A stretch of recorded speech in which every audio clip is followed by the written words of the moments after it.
What is going on, everybody? Welcome to another tier list of Edge of Mythology Retold. We're doing today a tier list for Heroic Age minor gods, basically for every pantheon. So let's get started. First, I would like to put on S tier out of all of these gods. I would like to put Thea. I believe most players have experienced issues against Thea because of those speedy Contarius, those cheap Contarius, Contarius having basically a free medium upgrade and a cheaper heavy upgrade. And not only that, as well as the god powers such as the Dryads. Those Hesperides trees spawning those Dryads are actually amazing. They cost no population, they cost no favor, they only cost wood, and wood is something easy to get for the late game. So I'd like to first put Thea first on the list. Later, Apollo. Apollo is next on the. Yeah, we have Apollo. I'd like to put Apollo most probably on S tier 2, but maybe should be either the first god on A or the last on S tier in my opinion, because you get stronger ranged myth units, stronger ranged units, and you have the Underworld, which is extremely strong for late game, which you can recast if you're playing a hyper late game with Greeks. So I think yes, let's keep him for now last on S tier. Next, Dionysus over here. Talking about Greeks, I think Dionysus is pretty decent, but he focuses more at the mid game, where you can get a bronze timing attack, and you get like plus 5% hit points from Dionysia for all of your units. It includes Titan. I think Dionysus should be maybe A tier. Yes, that's how it looks like to me, pretty much. Next we have Aphrodite. So with Aphrodite, you get better economy using Divine Blood for your villagers, and you also get like Nemean Lions aren't really that useful. Maybe they can be very useful early on. I don't think they're useful at the late game. You might as well just train Chimeras if you're playing Poseidon or Hades. I think I'm going to rate Aphrodite around A tier as well. Even though in Legacy, in the old games, she used to be extremely strong. But now, in my opinion, Aphrodite belongs to A tier for now. Moving over the next god, we have Nefis. Again, what Nefis offers is Ancestors, plus great tech for your priests, like cheaper priests, an extra gold income every time your units die from funeral rites, as well as stronger priests that do more damage against myth units with Nepti. And overall, Nefis is okay if you wanna train many heroes, but then again, you have Osiris, as Isis, for example. If you're playing Isis, you will still go Nefis because you have Ancestor and Eclipse, the combination of these two god powers. But again, you will not really focus too much on heroes because you can then just age up Osiris and have your Son of Osiris or a second Pharaoh, and you're more than fine. So I think I'm going to put Nefis around here, just right after Dionysus. Next god on the list is Sobek. Sobek is definitely S tier. Not sure, not Sobek, I mean, that's probably Sekhmet, my bad. Yes, that's Sekhmet. And Sekhmet is 100% an S tier god, because Sekhmet gets Bonbow for the Chariot Archers, plus the Citadel Center, which is just so good at the early game as well as the late game.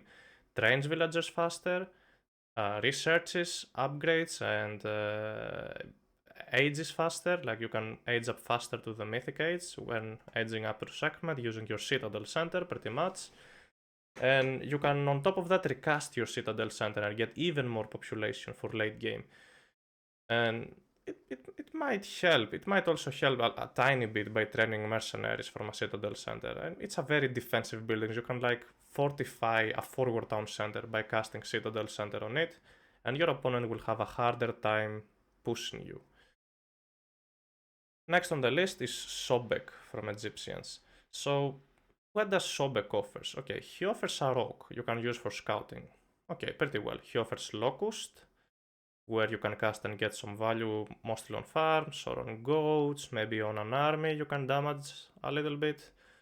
But if your opponent has a way of healing, such as Odin or Thor having a healing spring, or if you're playing against Egyptians where they have priests that can heal units, that doesn't really give too much value. Okay, with Sobek you get stronger buildings and stronger camel riders, and stronger uh, caravans, trade caravans, upgrading dark water. Uh, but again, I don't think it's as strong as Sekhmet nor Thea. So I think Sobek has to be around here, better than Nefis, but tiny worse than Dionysus.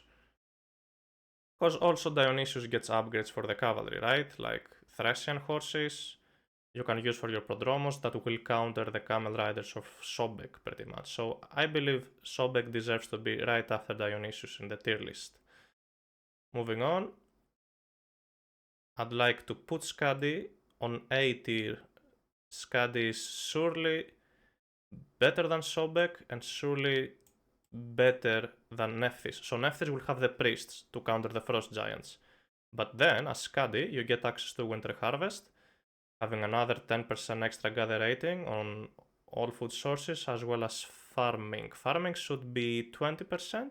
Yes, plus 20% on farming from using your Winter Harvest, which is insane.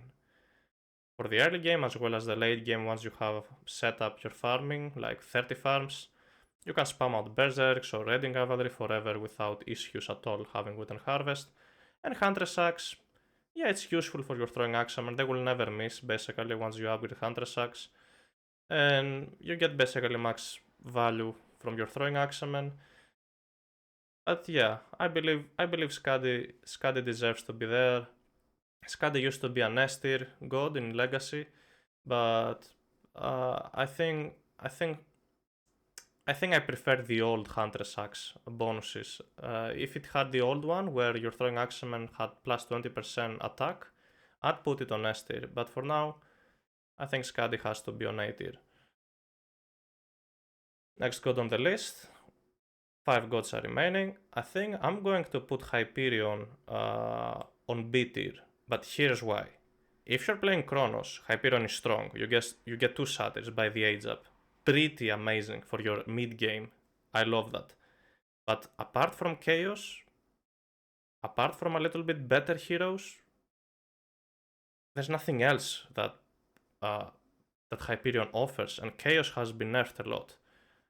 So I think you can use Chaos only for the early game, and later Chaos is useless, because what you upgrade for your oracles, you will basically get it from Thea too. Thea also boosts kinda your oracles as well as what Hyperion does. But again, the difference is not that big. So I believe Hyperion that now is nerfed. It's only for Kronos to use. Not that much, not at all for Uranus. So I think he has to be on B tier now, if only one god is using him. And because basically Rhea is very bad at the moment. So Kronos has to go Hyperion either way. But I believe it has to be on B tier for now, unless patch changes come in. So, about Rhea, I've never seen a top 10 player playing with Rhea at the moment. So I think I'm going to place Rhea on C tier. Hopefully we get some buffs on Rhea in the next patches and some nerfs on Thea that will allow us to play more with Rhea around. Get those behemoth out and cast your traitor god power basically, stealing enemy myth units, things like that that are pretty cool. And with the last 3 remaining Norse gods, I'm going to put Njord on B tier, maybe in front of Hyperion, because yes, you're going to get some very strong mountain giant and you're going to get some very strong jarls, but apart from that, there's nothing really else. There's nothing. You don't get economic bonuses aging up through Njord, so it might be good for a timing attack early on, but then it loses its value. And if your opponent plays mass anti-cavalry units, your Njord is just useless. You don't get anything from him anymore.